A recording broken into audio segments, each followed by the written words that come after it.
Hello friends, welcome to Science Magnet. दोस्तों, कैसे हैं आप लोग सभी? आई होप सभी बहुत अच्छे हैं, शानदार है, जानदार हैं। दोस्तों, एसिड बेस एंड सॉल्ट का ये आखिरी लेक्चर, और हम लोग इसके साथ में इसके प्रीवियस ईयर क्वेश्चन भी कर लेंगे। विद प्रीवियस ईयर क्वेश्चन ये चैप्टर आज अपना कंप्लीट हो जाएगा। दोस्तों, एक चीज मैं आपको और बता दूं, जैसे ही चैप्टर कंप्लीट होता है आपको इसका टेस्ट मिलता है कि आप लोग अटेम्प्ट करते हो या नहीं करते, बताओ। तो आप लोग टेस्ट प्लीज जरूर अटेंड करिए, जिससे आपको पता पड़े कि यार मेरे को कितनी चीजें याद है या कितनी चीजें याद नहीं है, या आपकी कमी क्या है वो आप लोगों को वहां पर पता पड़ जाएगा। ठीक है, स्टार्ट करते हैं हम लोग आज का session, acid base and salt का लेक्चर नंबर 5। कल हमने क्या बात कर रही थी? आई थिंक मैंने आपको बता दिया था, जो भी इंपॉर्टेंट जो आपके पदार्थ उसके बारे में हम लोग पढ़ रहे थे।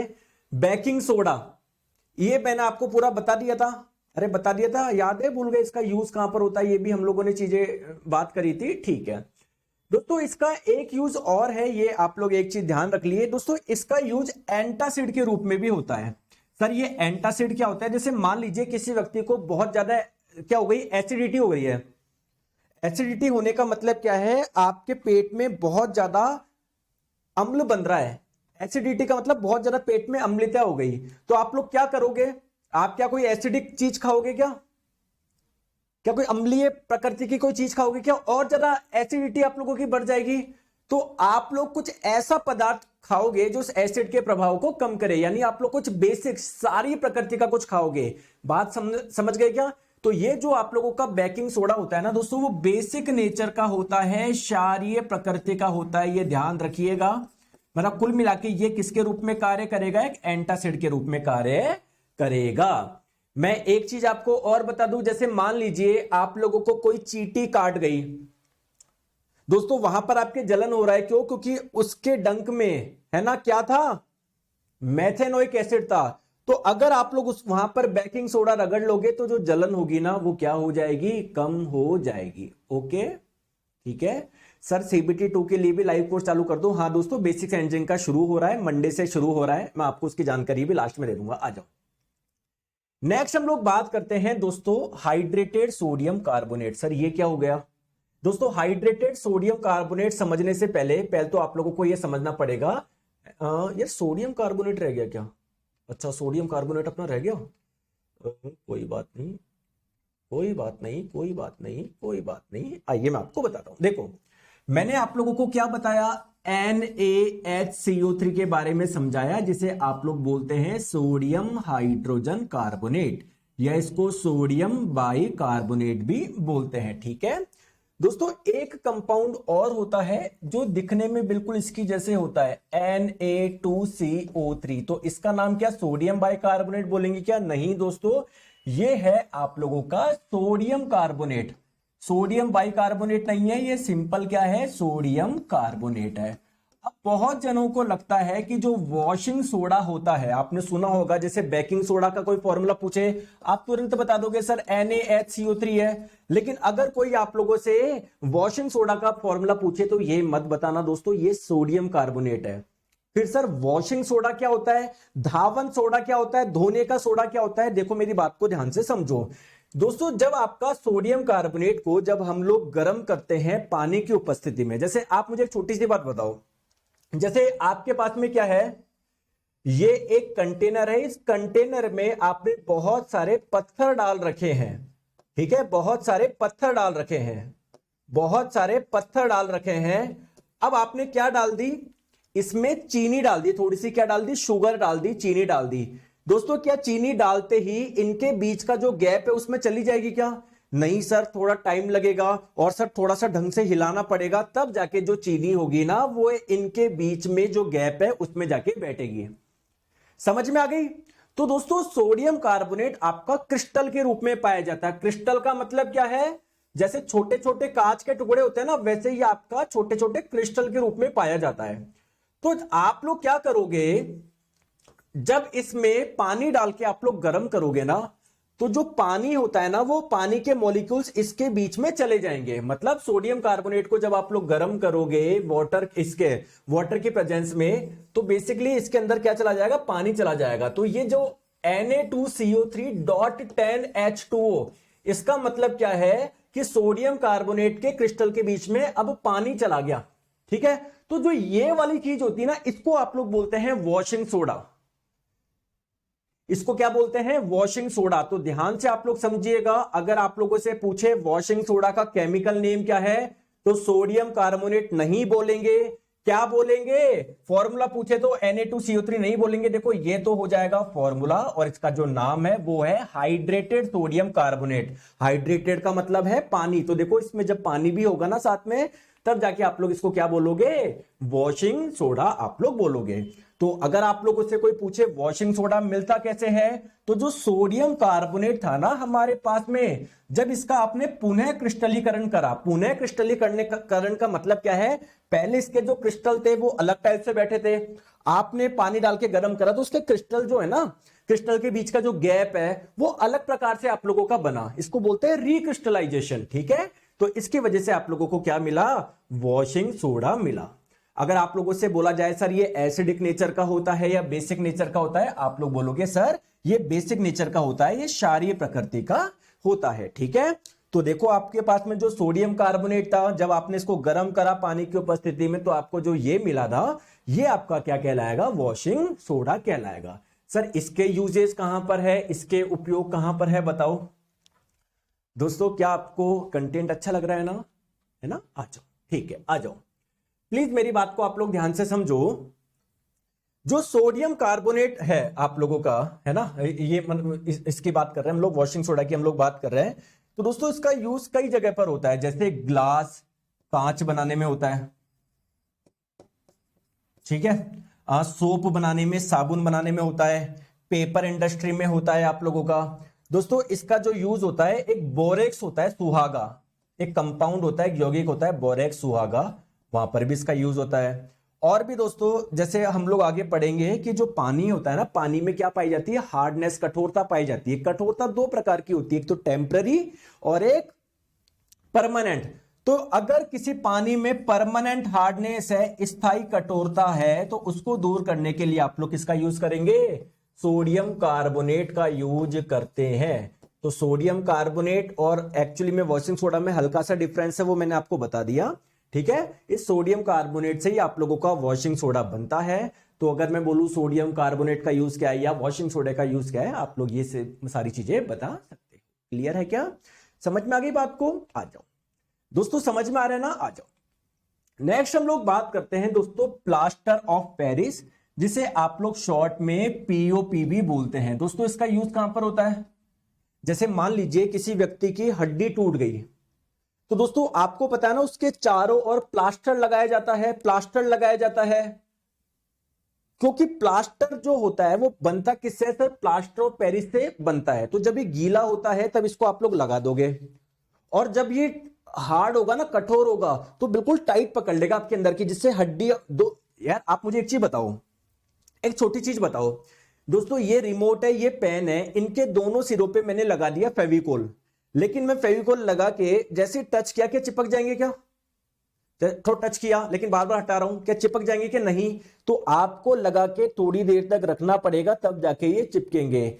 वैसे ही क्या है, जैसे मान लो हमारी ये एक हड्डी है, ये कोई दूसरी हड्डी है ना, उनके बीच में हल्का सा क्रैक आ गया, कुछ भी आप लोग मान लो, तो जैसे ही आप लोग प्लास्टर चढ़ा देते हो, है ना, अब ये बिल्कुल हार्ड है, कठोर है, ये इस मतलब आप इवन हाथ भी लगाओगे ना तो अंदर तक मूवमेंट नहीं पहुंचेगा, तो अंदर इनको प्रॉपर टाइम मिलेगा जुड़ने का। आई होप आपको ये बात समझ में आ गई होगी जो मैंने आपको बात बोली। बट एक्चुअली में सर ये प्लास्टर ऑफ पेरिस है क्या? दोस्तों देखो दो चीजें होती है, दोनों के बारे में मैं आपको अभी ही बता देता हूं, दोनों क्योंकि एक दूसरे से संबंधित है। एक आपने सुना है कि एक पदार्थ का नाम और जिप्सम, सुना है क्या?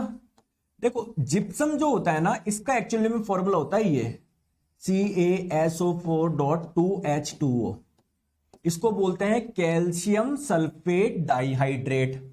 और प्लास्टर ऑफ पेरिस का फॉर्मूला होता है ये CaSO4.12H2O, इसको बोलते हैं कैल्शियम सल्फेट हेमीहाइड्रेट। हेमी का मतलब है आधा। कई बार आप लोगों से केमिकल नेम पूछा जाता है।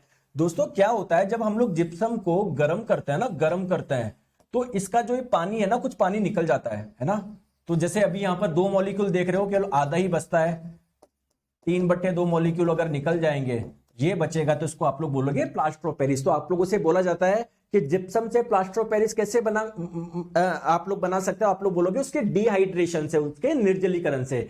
चलिए स्टार्ट करें, आ जाओ। देखो देखो, तो जिप्सम जो है ना आप लोगों का, अभी मैंने आपको बताया जिप्सम क्या है दोस्तों। जब आप लोग उसको गर्म करोगे कितने पे दोस्तों, इतने 373 केल्विन, इतने टेम्परेचर पे, या सेल्सियस में बोले तो 100 डिग्री बोल दो, क्योंकि सेल्सियस को केल्विन में बदलने के लिए आप लोग 273 जोड़ते हो, तो केल्विन को सेल्सियस में बदलना है तो 273 माइनस कर लो।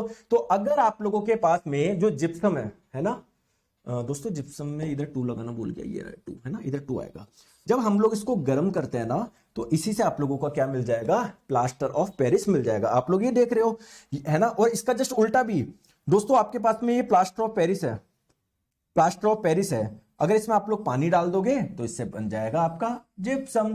ठीक है, चलो आ जाओ। अब सर यूज कहां पर है, देखो प्लास्टर ऑफ पेरिस जो है ना बेसिकली एक व्हाइट कलर का पाउडर है।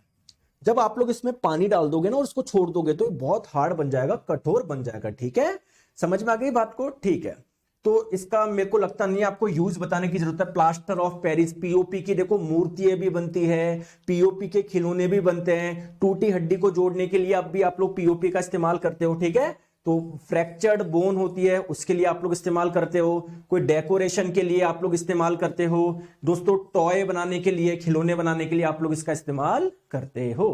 क्लियर है क्या, आ जाओ।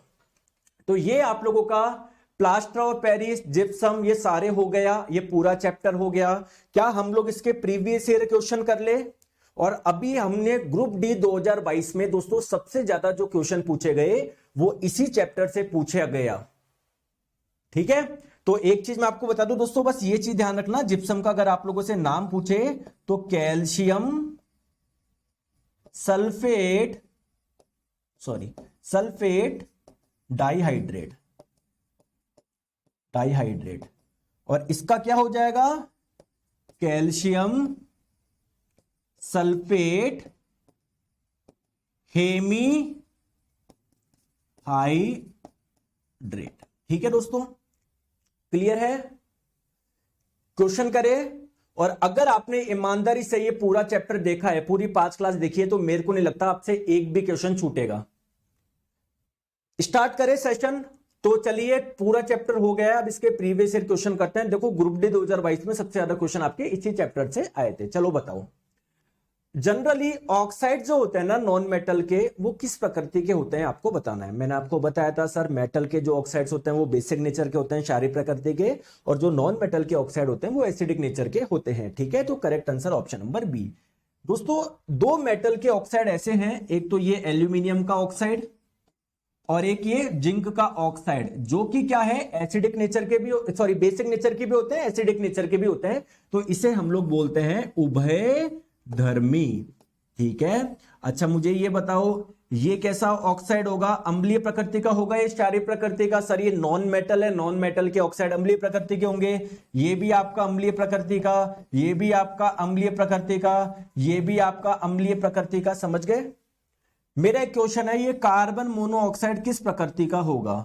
सर कॉमन सेंस लगाओ, कार्बन एक नॉन मेटल है, अधातु है, अधातु के जो ऑक्साइड होते हैं अम्लीय प्रकृति के होते हैं। लेकिन दोस्तों ध्यान रखें यहां पर एक अपवाद है ना, कार्बन मोनोऑक्साइड अम्लीय तो होता है लेकिन बहुत चिन्नुस होता है, वो चिन्नुस मतलब ना के बराबर होता है, तो इसे हम लोग ऑलमोस्ट क्या मानते हैं, उदासीनी मानते हैं। ठीक है, याद रह जाएगा एक कॉन्सेप्ट, याद रह जाएगा क्या। चलो आ जाओ, नेक्स्ट क्वेश्चन आपको यहां पर दिए हुए हैं कुछ अम्ल, आपको बताना है इनमें से वीक एसिड कौन से हैं, दुर्बल कौन से हैं।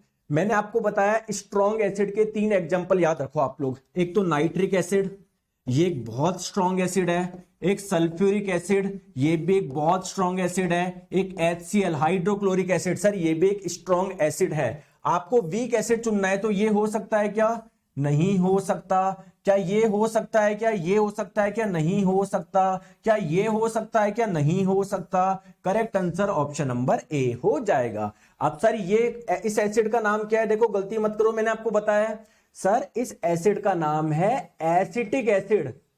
जो विनेगर, जो सिरके का इस्तेमाल होता है ना खाने में, उसमें ये वाला एसिड पाया जाता है।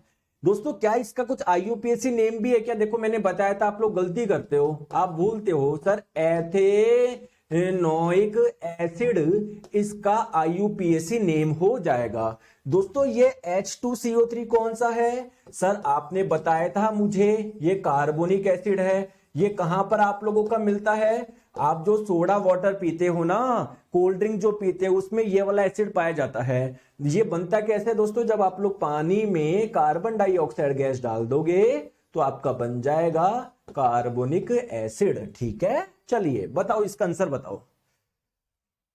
सभी एसिड के लिए आम तत्व क्या है? मतलब इनमें से कौन सा ऐसा तत्व है जो हर एसिड में मिलेगा? दोस्तों जो एसिड होते हैं ना, उनकी डेफिनेशन ये होता है जो हाइड्रोजन को त्याग करे, जो हाइड्रोजन आयन का त्याग करे। तो त्याग करने के लिए हाइड्रोजन होना तो चाहिए ना। और आप कोई सा भी एसिड उठा के देख लो, नाइट्रिक एसिड हो गया, हाइड्रोक्लोरिक एसिड हो गया, सल्फ्यूरिक एसिड हो गया, एसिटिक एसिड हो गया, ठीक है, आप लोगों का मेथेनोइक एसिड हो गया, जिसे फॉर्मिक एसिड बोलते हैं, सब में आपको हाइड्रोजन मिलेगा।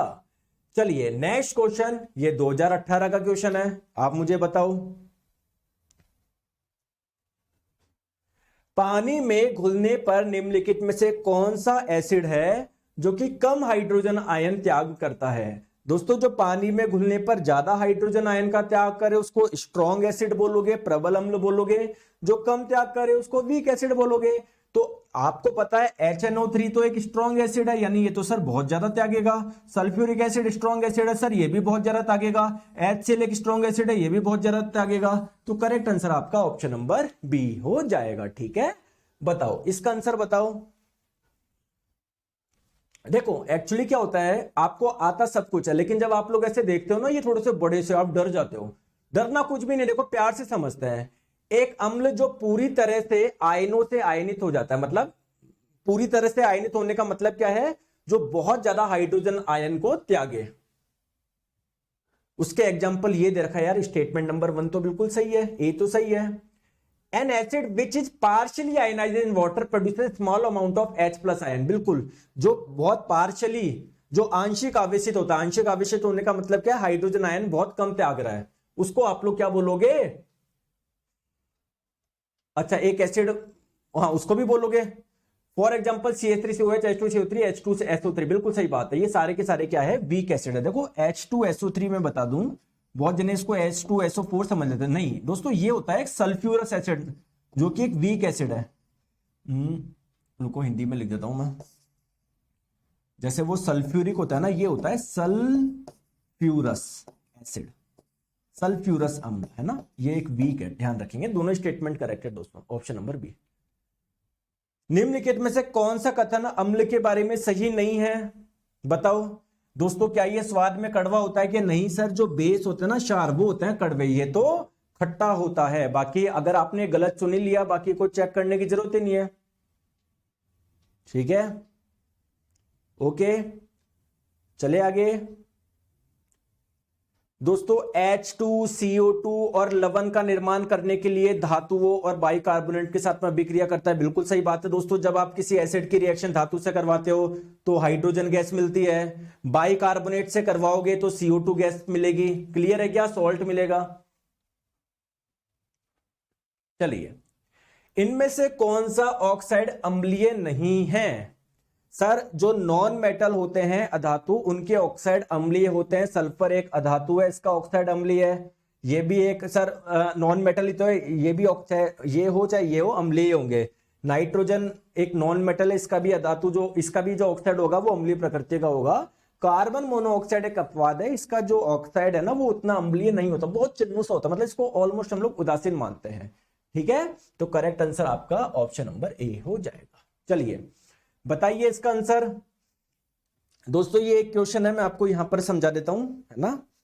मान लो कई बार देखो, मैं भी एक इंसान हूं, पूरा मैं कवर करता हूं, बाई चांस अगर चिन्ह सा कुछ छूट भी गया ना, मैं आपको क्वेश्चन में कवर कर लेता हूं, अब निश्चिंत रहा करो। ठीक है दोस्तों, सांद्र नाइट्रिक अम्ल और सांद्र हाइड्रोक्लोरिक अम्ल का डैश के अनुपात में मिश्रण एक्वारेजिया कहलाता है। देखो दोस्तों, एक्चुअली में पहले तो आप लोग समझ रहे होंगे सर सांद्र क्या है, ये सांद्र हाइड्रोक्लोरिक अम्ल क्या है। ठीक है, देखो एक्चुअली में अगर कोई अम्ल में आप लोग बहुत ज्यादा पानी मिला दोगे तो उसको बोलोगे डाइल्यूट, तनु। अगर थोड़ा सा गाढ़ा है उसको बोलोगे कंसंट्रेटेड यानी सांद्र। दोस्तों दो एसिड की बात करते हैं, एक तो नाइट्रिक एसिड की और एक HCl की, हाइड्रोक्लोरिक एसिड की। अगर आप लोग इसको 1:3 में मिलाओगे, तो इस अनुपात में अगर आप लोग मिलाओगे तो ये जो मिक्सचर बनाना, इसे आप लोग क्या बोलते हैं, एक्वारेजिया बोलता है। क्या बोलते हैं, एक्वारेजिया बोलते हैं। तो नाइट्रिक एसिड और HCl का रेशो 1:3 होना चाहिए। गलती से 3:1 मत बोल देना। 3:1 का मतलब है HCl और HNO3 का रेशो 3:1 है। ठीक है, आ जाओ। हाँ दोस्तों, ये क्वेश्चन कर लिया ना, वापस रिपीट हो गया। चलो बताओ, कौन सा कथन, देखो सेम बार बार वही आ रहा है, कौन सा कथन अम्लों के बारे में सही नहीं है? ये स्वाद में खट्टे होते हैं, ये तो बिल्कुल सही है। ठीक है,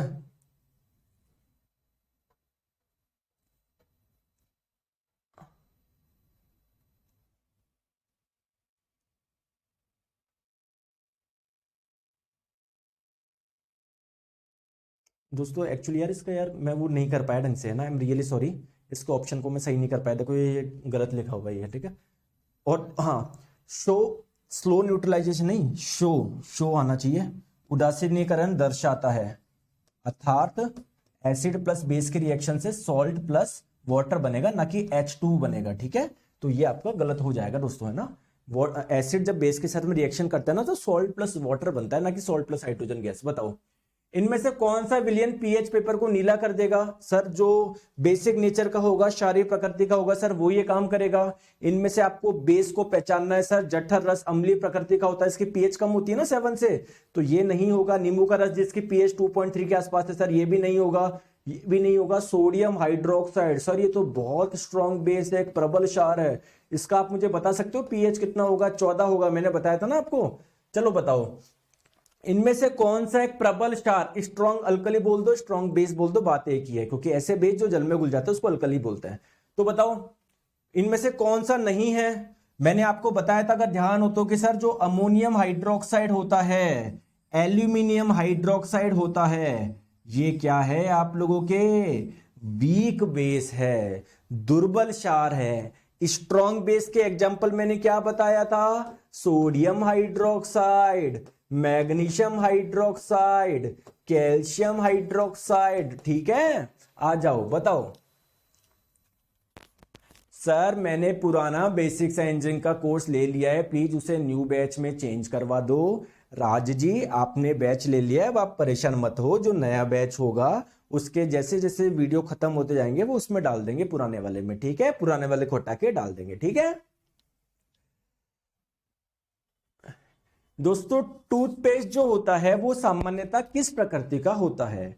देखो दोस्तों, आप मुझे एक चीज बताओ, मैंने आपको बताया था आपका माउथ का पीएच अगर 5.5 से कम हो गया तो आपके दांतों में सड़न शुरू हो जाएगी क्या? बताओ। तो अगर आप लोग टूथपेस्ट जो यूज कर रहे हो अगर वो अम्लीय प्रकृति का होगा तो पीएच कम हो जाएगी ना आपके माउथ की। हम तो चाहते हैं पीएच कम नहीं हो, तो वो बेसिक नेचर का होना चाहिए, क्षारीय प्रकृति का होना चाहिए। ठीक है, ऑप्शन नंबर सी। चले आ जाओ नेक्स्ट क्वेश्चन। दोस्तों धातु के जो ऑक्साइड होते हैं वो सामान्यतः बेसिक नेचर क्षारीय प्रकृति के होते हैं। ठीक है, बेसिक नेचर क्षारीय प्रकृति के होते हैं। कौन सा विकल्प अन्य विकल्पों से भिन्न है? बताओ दोस्तों, देखते ही बता दो, आप देखते ही बता दो। सर ये एक अम्ल है, सर ये एक अम्ल है, सर ये अम्ल है। ये क्या है? एक बेस है, ये एक क्षार है। चलिए बताओ। ठीक है, तो ये सारे क्वेश्चन, अब एक बच्चा बोल रहा है सर इसमें एलपी के क्वेश्चन कहां पर है? अरे दोस्तों मैं वो वाले क्वेश्चन लेकर आया हूं जो कॉन्सेप्ट सब में अलग अलग हो। अब ये सेम क्वेश्चन आप लोगों के कभी एलपी में, कभी जेई में, कभी किस में, तो भी लेटेस्ट में सारे क्वेश्चन लेकर आया हूं। यही क्वेश्चन घूम घाम के आता है, कुछ भी अलग नहीं होता है ना, है ना। जैसे एलपी में आया हुआ क्वेश्चन था कि बताइए इनमें से कौन सा दुर्बल अम्ल है। अब आपको क्या कॉन्सेप्ट समझ नहीं आया क्या? देखो ये घुमा के ये आ गया। ठीक है, तो आई होप आप लोगों को पूरा आ गया होगा समझ में। चैप्टर क्वेश्चन बने नहीं बने पहले बताओ। अब देखो आज के मैं 5 मिनट आपको दे रहा हूं आपकी बातें सुनने के लिए। मैं आगे का प्लान बता देता हूं, मेरा प्लान क्या है। देखो बहुत से बच्चे, आपको पता है आज हो गई तारीख क्या? देखो अगर आपको सिलेक्शन लेना है स्ट्रेटजी अपनानी पड़ेगी, बिना उसके कुछ भी नहीं होने वाला। देखो हमारे पास में फरवरी का महीना बचा है, मार्च का बचा है, अप्रैल का बचा है, ठीक है। मई जून में आपके पेपर स्टार्ट हो जाएंगे, जून मान लो, मतलब कुल मिला के मैं बोल रहा हूं हमारे पास में 3 महीने बचे हैं। ओके दोस्तों, हमने स्टार्ट करा था ये कोर्स 1 जनवरी से। कुल मिला के जनवरी का पूरा महीना हमारा जो खर्च हुआ है, और अभी तो भाई केमिस्ट्री थोड़ी हुई है खत्म, तो जनवरी का पूरा महीना और लगभग आपके 8 से 10 दिन आप लोग मान लो फरवरी के, इसमें हमारी केमिस्ट्री कंप्लीट होगी। तो अगर आप किसी को डाउट है सर कोर्स पूरा हो जाएगा क्या एग्जाम से पहले, बहुत आसानी से करेंगे, बहुत हमको भगना नहीं है। पहली इंपॉर्टेंट चीज, जहां पर मेरे को लगा कि सर अभी एक क्लास की जरूरत और है, या 1 घंटे की जगह सर हम 1.5 घंटे पढ़ाएंगे, बिल्कुल पढ़ाएंगे। हो सकता है कल से ही मैं 1 की जगह 1.25 घंटा 1.5 घंटा ले लूं, मतलब कुल मिला के मैं आपको इस 2-3 महीने में पूरा साइंस में ऐसा बादशाह बना दूंगा, आपको कहीं कोई दिक्कत नहीं आएगी। पहली इंपॉर्टेंट चीज, मैं अभी नहीं लेना चाह रहा कि 2 घंटे सुबह 2 घंटे शाम को, क्योंकि आपके लिए बर्डन आ जाएगा, है ना। तो मैं आपको अप्रैल के लास्ट में बिल्कुल ऐसा तैयार कर दूंगा कि आप कोई सा भी एग्जाम दे लो, आपको कहीं कोई दिक्कत नहीं आएगी। क्लियर है क्या? ठीक है। साथ में दोस्तों आपको यह भी पता है, एएलपी हो, टेक्नीशियन हो, इसमें CBT 2 में आपका आएगा बेसिक साइंस एंड इंजीनियरिंग, आएगा क्या? और आपको यह भी पता है CBT 2 से ही आप लोगों की मेरिट बनेगी। तो अभी तक मैं कोर्स नहीं लेकर आता, लेकिन आपकी बहुत ज्यादा डिमांड की वजह से दोस्तों इसका कोर्स शुरू हो रहा है। कब से? कब से सर? इस मंडे से, इस सोमवार से। दोस्तों पढ़ाता कैसा हूं वो आपको दिख रहा है, मतलब मैं बोलूं कि मैं बहुत बढ़िया पढ़ाऊंगा नहीं, आप देख लो मैं कैसे पढ़ाता हूं यार आपके सामने, इससे ज्यादा तो मैं क्या बोलूं आपके सामने। तो मंडे से शुरू करेंगे। बेसिक इंजीनियरिंग में 40 मार्क्स की गारंटी मैं ले लूंगा, बस गारंटी मेरे लेने से कुछ नहीं होगा, मेहनत करोगे हो जाएगा, क्योंकि मैं आपको बहुत बढ़िया प्यार से हर चीज आप लोगों को पढ़ाने वाला हूं, जैसे मैं आपको यहां पर पढ़ा रहा हूं, ठीक है। अगर किसी बच्चे ने पुराना कोर्स ले रखा है कोई बात नहीं, जैसे यहां पर एक चैप्टर होगा, उस चैप्टर उस पुराने वाले चैप्टर को हटा देंगे, उसमें वो वाला चैप्टर डाल देंगे, मतलब उस पुराने वाले कोर्स में पहला चैप्टर हटा देंगे, नया चैप्टर डाल देंगे उसका, जैसे जैसे होता जाएगा। मैं आपके लिए ये कर सकता हूं। जनरल साइंस में भी मैं यही कर रहा हूं, जो पुराना कोर्स था ना, जैसे अभी मान लो अपने 4 चैप्टर हो गए, तो पुराने 4 चैप्टर का कंटेंट हटा के नए 4 चैप्टर के कंटेंट डाल दिया। समझ में आ गई? सर मेरा डिप्लोमा हो गया बट अभी सर्टिफिकेट नहीं मिला, एलपी भर सकता हूं क्या? बिल्कुल भर सकते हो। आप देखना एक बार अभी उसमें क्या क्या मांग रहा है, ठीक है। ठीक है दोस्तों, और बाकी आप लोगों का एसिड बेस एंड सॉल्ट हो चुका है पूरा आज, तो अभी 2-3 घंटे में आप लोगों का टेस्ट अपलोड हो जाएगा। प्लीज आप लोग उसको टेस्ट दीजिएगा, ईमानदारी से दिया करो, ठीक है। और बाकी कोई दिक्कत आ रही हो तो आप मुझे बताओ। अच्छा लग रहा है? साइंस का कंटेंट कैसा लगा बताओ? साइंस का कंटेंट बढ़िया है? मजा आ रहा है? कोई दिक्कत तो नहीं आ रही है? आपकी जो प्रॉब्लम थी वो मैंने सारी सॉल्व कर दी है। प्रॉब्लम क्या थी सर? अगर किसी बच्चे को नोट्स नहीं बनाने हैं तो जो भी बच्चा बना रहा है ना, मैं उसके नोट्स डालता जा रहा हूं। अगर आपने भी नोट्स बना रहे हो, देखो मैं तो देखो मक्खन नहीं लगाऊंगा, अगर आप खुद के कोर्स नोट्स बना रहे ना, उससे बेटर कुछ है ही नहीं। सही बता रहा हूं मैं, रियलिटी है। कुछ बच्चे बोलते हैं ना सर नोट्स डाल दो, मैं ना प्रिंट, अगर आप खुद के बना रहे हो उससे बढ़िया कुछ भी नहीं है। बाकी फिर भी अगर मान लो किसी बच्चे को टाइम नहीं मिलता तो आपके डाल ही रहे। और आप में से अगर कोई बच्चा है जो बहुत अच्छे से नोट बनाता है अपने, तो एक बार मुझे इस नंबर पे व्हाट्सएप करना, मैं देखूंगा, अगर आपके अच्छे लगे ना तो आपके डाल दूंगा, ठीक है। ठीक है, चले। फीस कितना होगा? 1,000 रुपये होगा।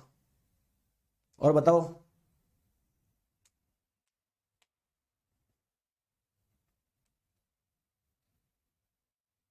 सर उसकी लाइव क्लास की टाइमिंग क्या रहेगी? दोस्तों उसकी जो टाइमिंग हम लोग रखने वाले हैं वो हम लोग रखेंगे दोपहर 12 बजे से। दोपहर 12 से रख ले क्या? 11, हाँ हाँ, दोपहर 12 से 1 रख लेंगे, सही है। ट्रेड के कोर्स है, आप जाके देख सकते हो। आरपीएफ का नोटिफिकेशन 13 फरवरी को आएगा क्या? देखो देख लो यार, जब आएगा जब आ जाएगा यार, है ना। सर कोर्स कब तक कंप्लीट होगा? मैंने बता दिया, अप्रैल के एंड में मैं आपको फ्री कर दूंगा, या 15 मई मान लो खींच के, मतलब एग्जाम का वो है, एग्जाम जिस दिन आपका एग्जाम होगा उससे 20 दिन 25 दिन पहले आपको फ्री कर दूंगा मैं, ठीक है।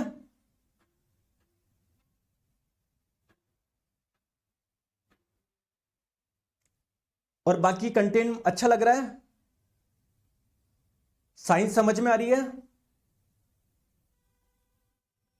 ईमानदारी से बताओ, देखो झूठ मत बोलना। कोई मक्खन लगाता है मेरे को, बोले सर मजा आ गया ऐसी साइंस पढ़ी है, ईमानदारी से बताओ कैसे।